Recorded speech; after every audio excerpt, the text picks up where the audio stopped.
Mesdames, Messieurs, bonjour et bienvenue à votre journal matinal sur Canal 7, la télévision panafricaine. Tout de suite, parlons de politique en République centrafricaine. En bref, l'ancien Premier ministre déclaré élu de Centrafrique par l'autorité nationale électorale s'est officiellement exprimé devant la presse hier dimanche à Bangui. Pour Faustin Archange Touadéra, puisqu'il s'agit de lui, le nouveau président centrafricain, le plus dur reste maintenant à faire, à savoir la reconstruction du pays dans l'unité, la paix, pour un développement durable. Écoutons un extrait de ses propos face à la presse. Mes chers compatriotes, ainsi de manière souveraine, en toute liberté et en toute transparence, vous avez décidé de me confier la charge de président de la République. Je vous remercie de m'avoir fait ainsi confiance. Mes remerciements s'adressent en premier lieu à toutes les Centrafricaines et à tous les Centrafricains, aux militants et sympathisants de partis et candidats alliés qui m'ont massivement accordé leur suffrage. Élus de la nation tout entière, je félicite tous mes compatriotes qui, quelles que soient leurs convictions, sont allés voter et ont ainsi accompli leur devoir électoral. En se rendant aux urnes le 14 février 2016 dans le calme, ils ont une fois de plus manifesté leur sens de responsabilité dans l'attachement au retour à l'ordre constitutionnel normal et à la démocratie. Restons toujours en République centrafricaine pour parler de l'élection du Premier ministre du pays qui a reçu la confiance du peuple pour les 5 prochaines années. Une victoire annoncée ce samedi par l'autorité nationale électorale. Blanche Bidga dans son reportage. Selon des résultats du second tour de la présidentielle, publiés par Madeleine Coët-Ournert, la présidente de l'ANE, Faustin Archange Touadéra, 58 ans, a recueilli 62,71% des suffrages contre 37,29% pour son rival, Anissé Georges Dologuélé, qui d'ailleurs a reconnu sa défaite, renonçant à saisir la Cour constitutionnelle pour des irrégularités qu'il disait quelques jours auparavant avoir observées. C'est donc à ce dernier, Premier ministre de l'ex-président François Bozizé, que reviendra la lourde charge de redresser l'un des pays les plus pauvres de la planète, qui a sombré dans le chaos après les tueries intercommunautaires de 2013 et 2014. Selon l'autorité nationale des élections, l'on note pour ce deuxième tour une faible participation sur le plan national par rapport au premier, à savoir 61%. Malgré la volonté affichée par des électeurs à Bangui dimanche dernier de voter en masse, pour élire enfin un président après de nombreux reports et tourner la page des violences. Touadéra, la force tranquille, le candidat du peuple qui s'est révélé au grand jour, scandé plusieurs Centrafricains hier à l'annonce de ses résultats, même s'il reste encore qu'il soit validé par la Cour constitutionnelle de transition. Des résultats qui ont suscité la colère dans le camp du candidat Dologuélé. Certains de ses partisans ont manifesté devant le siège du parti samedi pour en contester la légitimité. Le récit de Armé Jumbogo. Dernier Premier ministre de l'ex-président François Bozizé, dont le renversement en 2013 avait précipité la Centrafrique dans un cycle de tueries intercommunautaires, Faustin Archange Touadéra, déclaré président élu ce week-end, prend la tête d'un pays à la dérive, miné par la pauvreté et l'instabilité. Le score de Touadéra, 19,42%, candidat indépendant qui avait fait une campagne discrète avec moins de moyens financiers que son adversaire, avait été la grande surprise de ce premier tour. Anissé Georges Dologuélé, il a écrasé plus de 28 candidats au présidentiel. Mais maintenant, au deuxième tour, on nous a appelés, on nous a dit, on nous a proclamé aux radios qu'il n'a pas de voix, ce n'est pas si possible. On est mécontents. L'ANE a manipulé nos résultats, ce n'est pas nos résultats. On a gagné l'élection à 61,3%. Nous dénonçons tout ça, nous voulons que la Cour constitutionnelle prenne sa responsabilité, nous redonne notre victoire. Plusieurs personnes accusent les autorités de transition d'être pleinement impliquées dans cette situation. Il leur est reproché de savoir que si Anissé Georges Dologuélé avait gagné ces élections, un audit de cette transition devait être lancé. Nous allons mener des actions radicales pour pouvoir nous opposer. Les autorités de transition ont créé plus de 120 bureaux de vote fictifs pour pouvoir voler les élections en faveur de Touadéra. Nous n'allons pas accepter cette situation. Le risque de voir deux gouvernements s'installer en RCA est à craindre et les populations hostiles à l'élection de Faustin Archange Touadéra ont prévu descendre dans la rue. Parlons toujours de présidentielles, mais cette fois au Niger, où on parle justement des présidentielles législatives. Les premiers électeurs nigériens ont voté hier matin, malgré les retards observés à l'ouverture de la plupart des bureaux de vote. Un scrutin qui devra désigner non seulement le prochain président nigérien, mais aussi leurs représentants au Parlement. Une fois de plus, retrouvons Ahmed Jouembogo. Au bureau de l'hôtel de ville de Niamey réservé aux officiels et où doit voter le président Mahamadou Issoufou, le premier électeur a déposé son bulletin dans l'urne à 8h05, soit 5 minutes après l'heure officielle de l'ouverture des bureaux.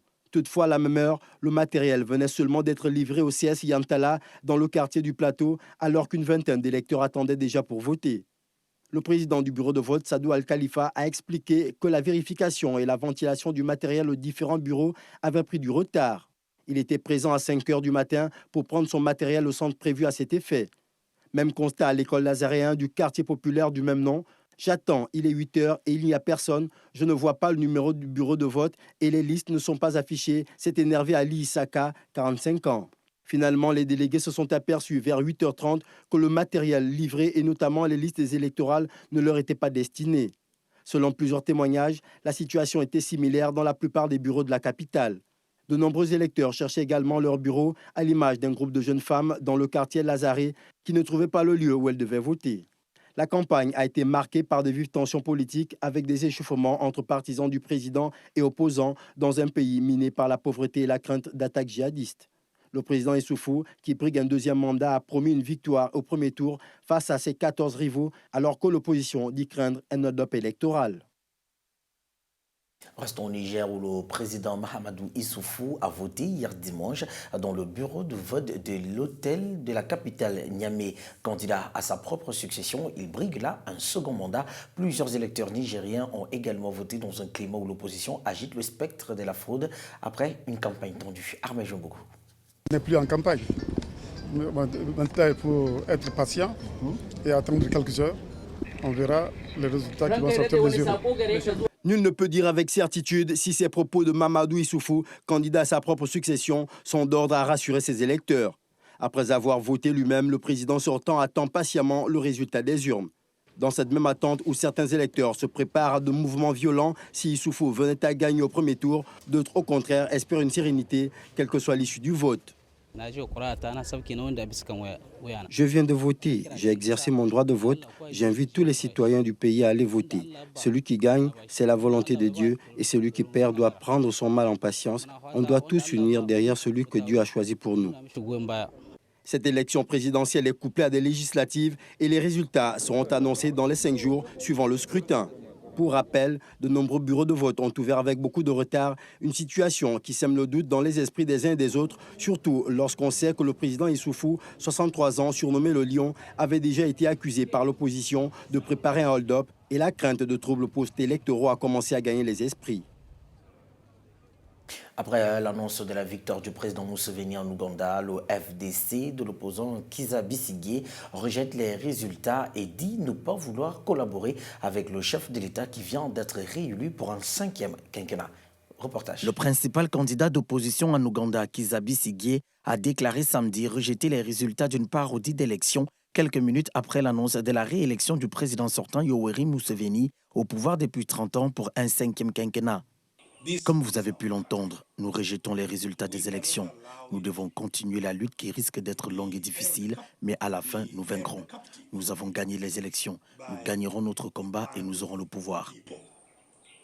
Son parti, le Forum pour le changement démocratique, en abrégé FDC, avait déjà appelé samedi les Ougandais et la communauté internationale à rejeter et condamner la fraude qui a été commise et à révéler dans son intégralité. Une manipulation qui, selon le parti, doit être dénoncée. Nous devons dénoncer ce vol électoral en ne reconnaissant pas ce gouvernement et en arrêtant de coopérer avec lui. L'Ouganda, pays enclavé d'Afrique de l'Est dont la population est estimée à 37 millions d'habitants, n'a jamais connu d'alternance politique pacifique depuis son indépendance en 1962. Parlons de diplomatie à présent. Après le Mali, vendredi, le Premier ministre français était ce samedi à Ouagadougou, au Burkina Faso. Lors de la rencontre avec le chef de l'État Marc Christian Kaboré, Manuel Valls a insisté sur le renforcement de la coopération en matière de renseignement, de formation des forces de sécurité et des forces armées, un mois après les attaques sanglantes djihadistes. Après près de 36 heures passées au Mali, où il a rencontré le président Ibrahim Boubacar Keïta 2 fois et rendu visite aux troupes françaises de la mission Barkhane basée à Gao dans le nord du pays, Manuel Valls s'est rendu sur un deuxième théâtre d'attentats meurtriers au Sahel, Ouagadougou au Burkina Faso. Reçu par le président Kaboré, le chef du gouvernement français s'est entretenu avec son homologue burkinabé Paul Kabatiba. Les questions de coopération dans la lutte antiterroriste étaient au cœur des échanges. Le terrorisme s'attaque lâchement aux démocraties. Et nous partageons les mêmes valeurs. Et c'est pour cela que nous devons renforcer notre coopération en matière de renseignement, de formation des forces de sécurité et des forces armées. Sur les lieux de l'attentat du 15 janvier, Manuel Valls a tenu à déposer une gerbe de fleurs. « Je suis Ouaga », a-t-il déclaré dans un élan de solidarité.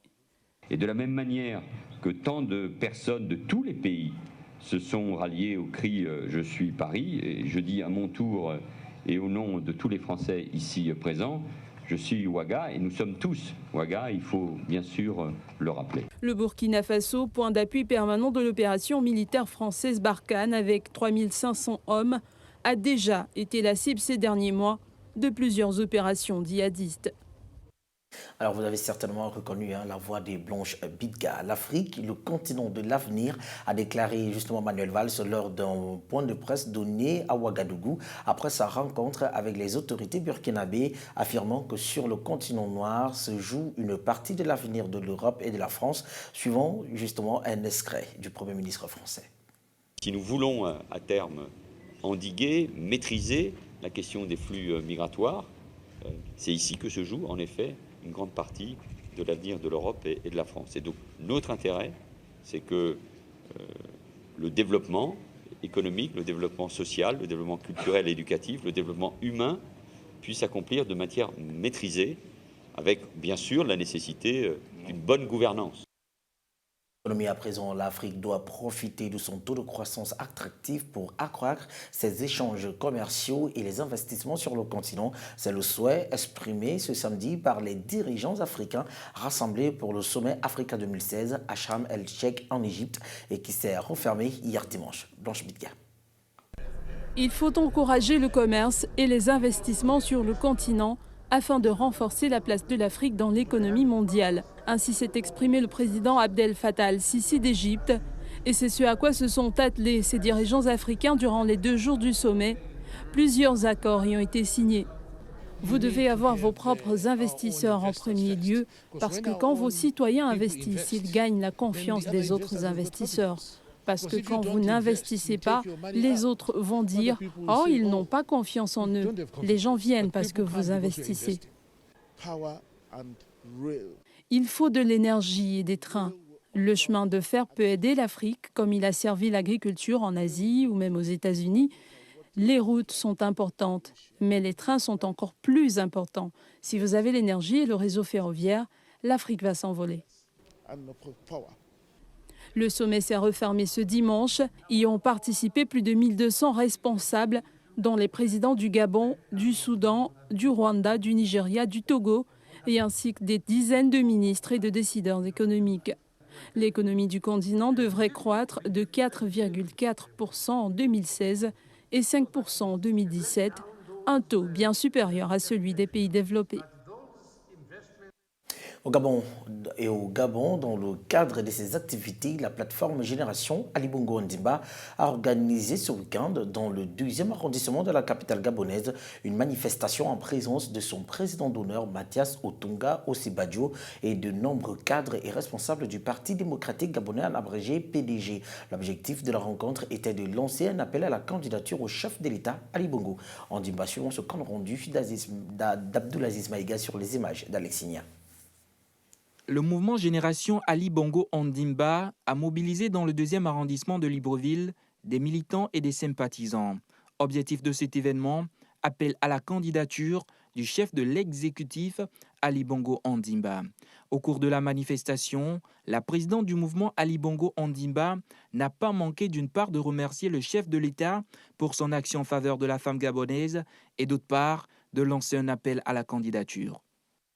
Aujourd'hui, nous tenons, nous les femmes, à témoigner notre gratitude et notre satisfaction quant à la promotion de la femme gabonaise au cours du présent magistère de son Excellence Ali Bongo Ondimba. Pour le président d'honneur, Mathias Otunga Osibajo, il était important de revenir sur le discours de Jean Ping lors de son passage à ce même endroit. Le ministre d'État Ping dit qu'il doit réagir lorsque la trajectoire de notre marche vers le progrès est menacée. Et que c'est pour ça qu'il agit. Il pense que la trajectoire de notre marche vers le progrès est menacée.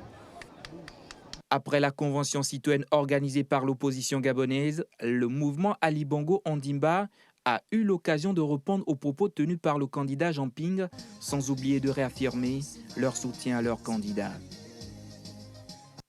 Parlons d'environnement à présent. Début janvier, dans la campagne sud-africaine, 2 ouvriers des fermes noires sont pourchassés et battus à mort par des fermiers blancs. Un mois plus tard, 2 mondes s'affrontent dans un procès qui ravive les tensions raciales d'une Afrique du Sud à fleur de peau. René Desvilliers de l'agence France Presse.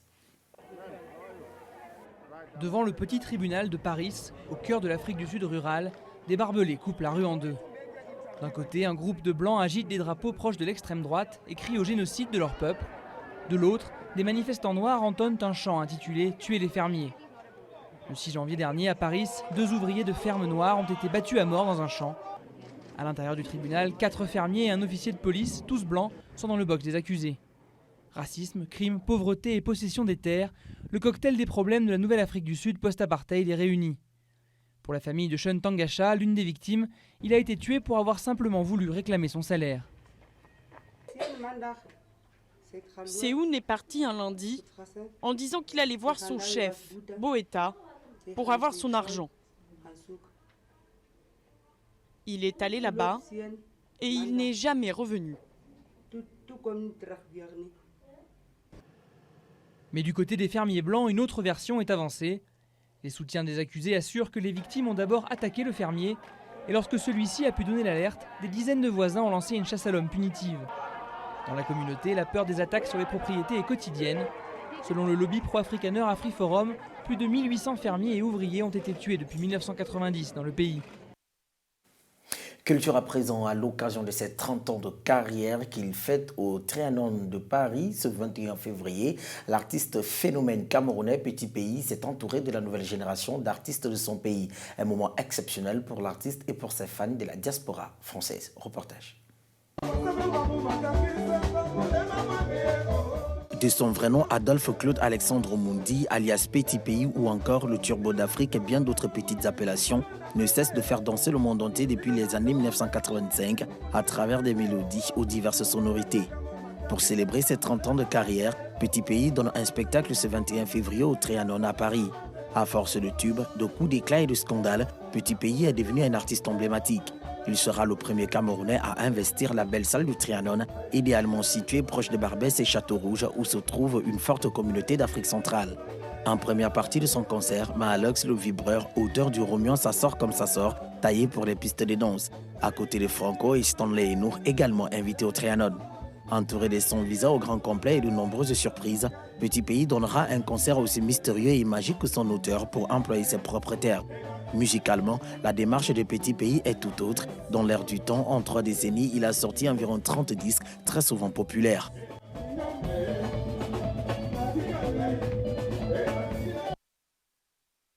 Ouvert le 13 février dernier avec pour objectif de valoriser, soutenir et encourager le cinéma gabonais, la première édition de la quinzaine du film amateur en abrégé Kifilma s'est refermée ce samedi à Libreville au Gabon. Le film Air de stationnement remporte l'Iboga d'or, le plus prestigieux prix de cet événement. Le rideau est tombé ce 20 février sur la première édition du Kifilma, la quinzaine du film amateur qui a vu la participation de plusieurs acteurs, réalisateurs et amateurs du 7e art gabonais. Une plateforme d'expression offerte aux hommes du cinéma local selon le coordinateur général de ce festival. Le Kifilma 2016 est un merveilleux chapitre que nous venons d'écrire dans le grand livre du cinéma gabonais. Lancé le 8 février dernier, cette première édition est arrivée à son terme Et nous nous retrouvons ce soir pour clôturer cet événement avec la satisfaction du devoir accompli. Plusieurs récompenses ont été remises. L'Iboga d'or, le prix le plus prestigieux de la compétition, a été remporté par le film Air de stationnement du jeune réalisateur Sosten. Alors, avec ce prix, je vous assure que nous allons faire des œuvres meilleures. Accompagné de plusieurs autres membres du gouvernement, le ministre de la Communication, porte-parole du gouvernement, a fermement invité la première chaîne de télévision gabonaise à commencer la diffusion des productions gabonaises. Que Gabon Télévision soit le premier diffuseur du cinéma gabonais. Et que Gabon Télévision et l'IGIS travaillent à faire en sorte que le cinéma gabonais trouve un espace réel de visibilité. Ceci n'est pas un effet de discours, c'est une instruction. Initié par le ministère de la Communication et géré par l'Institut gabonais de l'image et du son, le Kifilma 2016, c'était plus de 60 films en projection, dont 8 en compétition dans la catégorie long métrage.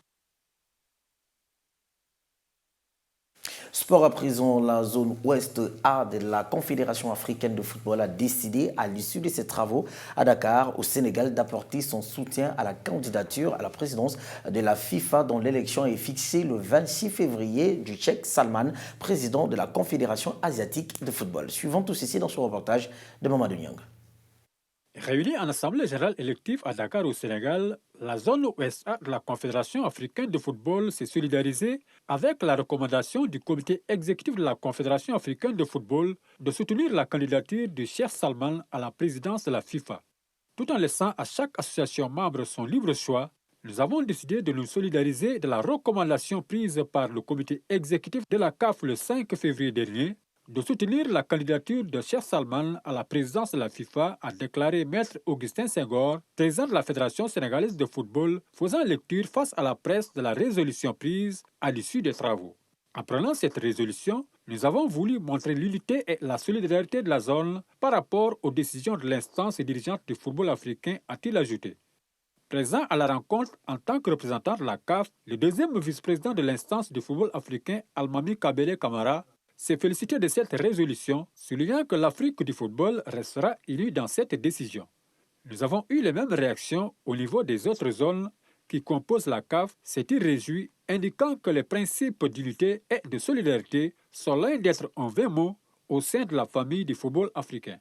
Présentant la position du comité exécutif de la CAF, le deuxième vice-président a indiqué que la décision qui a été prise est objective dans le sens où elle va dans les intérêts du football africain. Pour rappel, la CAF et la Confédération africaine de football, présidée par Cheikh Salman, ont signé un partenariat liant les deux confédérations. Hier, dans le cadre de votre magazine 77 News, le fait politique portait sur l'élection présidentielle en Ouganda. Blanche Bidga, Karnoa Tomumenge et Armel Djouebogo ont débattu autour de ce sujet. Regardez.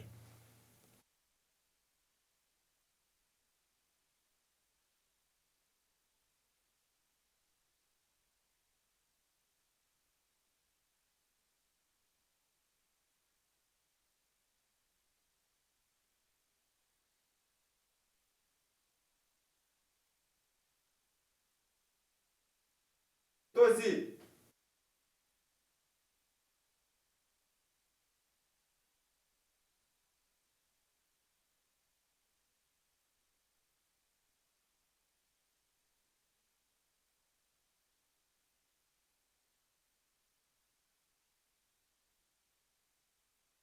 Voilà, mesdames, messieurs, c'est tout pour cette édition d'Information matinale. Merci de nous avoir suivis. Restez en compagnie de nos programmes où que vous soyez sur le continent et surtout, très bon début de semaine à toutes et à tous.